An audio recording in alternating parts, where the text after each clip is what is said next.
शेळकेवाडी तालुका कवठेमंकाळ जिल्हा सांगली येथे प्रादेशिक नळ पाणी पुरवठा बंद पडल्यापासून 6 ते 7 वर्षापासून पाण्याची तीव्र टंचाई निर्माण झालेली आहे.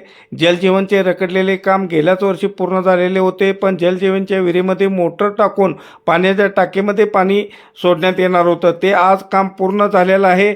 म्हणून रामदास सावंत व निलेश सावंत यांनी साखर वाटून आनंदोत्सव साजरा करण्यात आला. तीव्र टंचाई आहे. उपसरपंच सौ रंजना बबन सावंत यांचे चिरंजीव निलेश सावंत आणि यांच्याबरोबर जी काही टीम होती त्यांनी तिथं 4 दिवस श्रम घेऊन आज पाण्याच्या टाकीमध्ये पाणी पाडलेलं आहे.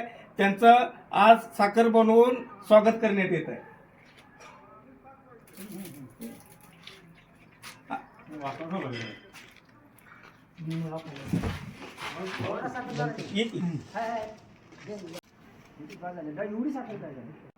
गेल्या वर्षी आम्ही 3 वर्ष रखडलेल्या पाईपलाईनचं काम पूर्ण केलं होतं, पण आता जानेवारीपासून शेळकेवाडीमध्ये तीव्र पाणी टंचाई होती.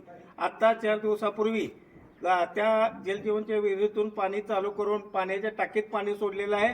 उद्या किंवा परवा गावामध्ये ते पाणी चालू करण्यात येईल. याबद्दल त्या गावातील सर्वांनी जे ते पाणी सोडण्यासाठी श्रम घेतलं त्या सर्वांचं अभिनंदन, आणि त्याबद्दल मी गावातील लोकांना ग्रामस्थांना साखर बनवत आहे. धन्यवाद.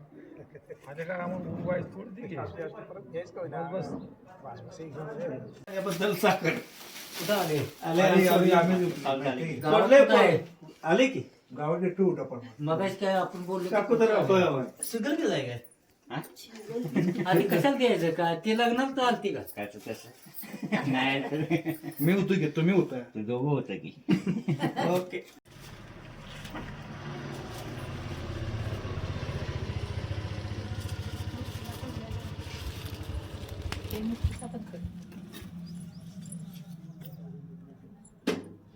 ओ देव बरा पाणी चालू झालं हवा म्हणून तुम्हाला साखर देतोय.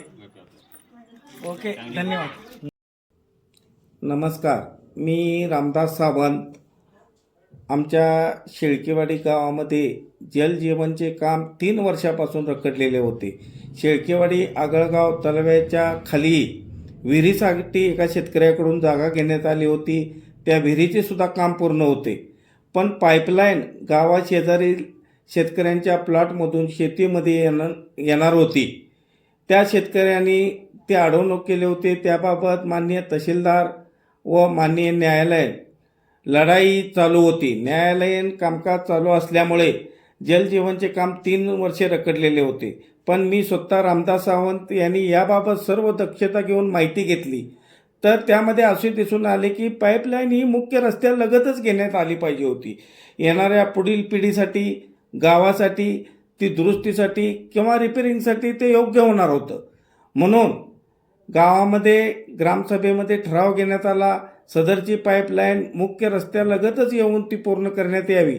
याबाबत मी स्वतः रामदास सावंत, शेळकेवाडी ग्रामपंचायतचे उपसरपंच सौ रंजना बबन सावंत यांचे चिरंजीव निलेश सावंत, आम्ही दोघांनी याबाबत पंचायत समितीचे सर्व अधिकारी यांच्याकडे पाठपुरावा केला. त्यांना प्रत्यक्षात घटनास्थळी बोलवण्यात आलं आणि त्यांना ती वस्तुस्थिती दाखवण्यात आली. त्यांनी सुद्धा ते मान्य केलं. गेल्या वर्षी मे 2025 रोजी सदर पाईपलाईनचे काम पूर्ण झालं होतं. फक्त पाण्याच्या टाकीमध्ये पाणी सोडायचं बाकी होतं. याबाबत आम्ही कित्येक दिवसापासून पाठपुरावा केला, परंतु अद्याप ते पूर्ण झालेलं नव्हतं. जानेवारीपासून प्रत्येक वर्षी प्रादेशिक पाणी पुरवठा योजना बंद पडल्यापासून शेळकेवाडीमध्ये पाण्याची तीव्र टंचाई आहे. गेल्या 6-7 वर्षापासून हीच परिस्थिती आहे. जानेवारीपासून शेळकेवाडीमध्ये 4 दिवसांनी, 5 दिवसांनी 10 मिनिटं पाणी येतं. मग यासाठी शेळकेवाडीतील ग्रामस्थ माता भगिनी हैराण झाल्या होत्या. यासाठी आम्ही गावात मिटिंगसुद्धा बोलवलेली होती. आता 4 दिवसापासून उपसरपंचाचे चिरंजीव निलेश सावंत असतील, ग्रामपंचायतचे सरपंच, उपसरपंच, बाकीचे सर्व कोणी असतील, त्या सर्वांनी ग्रामस्थांनी यामध्ये आता 4 दिवस झाला त्यामध्ये लक्ष घालून तिथे पाईपलाईन मोटर बसवून विहिरीवरती जोडण्यात आलेले आहे. काल बुधवार 28 होतं. आज गुरुवार एकादशी दिवशी 29/1/2026 रोजी तिथे मोटर बसवून पाणी टेस्ट करून टाकीत पाणी सोडलेलं आहे. याबद्दल आम्ही गावामध्ये साखर वाटून जल्लोष साजरा केलेला आहे आणि 1-2 दिवसामध्ये तिथे पाणी सुरळीत चालू होईल आणि पाण्याची कायमस्वरूपी समस्या दूर होईल. यासाठी ज्या सर्वांनी यामध्ये कष्ट घेतलेले आहेत, पाठपुरावा केलेले आहेत, मग ते गावातील ग्रामस्थ असू देत, तरुण असू देत, सर्वांना मनापासून धन्यवाद. आता 2 दिवसामध्येच पाणी सुरू होणार आहे. आज शेळकेवाडी येथे साखर वाटप करून आनंदोत्सव साजरा करण्यात आला.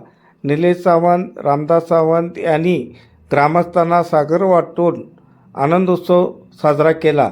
आता येणाऱ्या काळामध्ये पाण्याची टंचाई दूर झालेली आहे.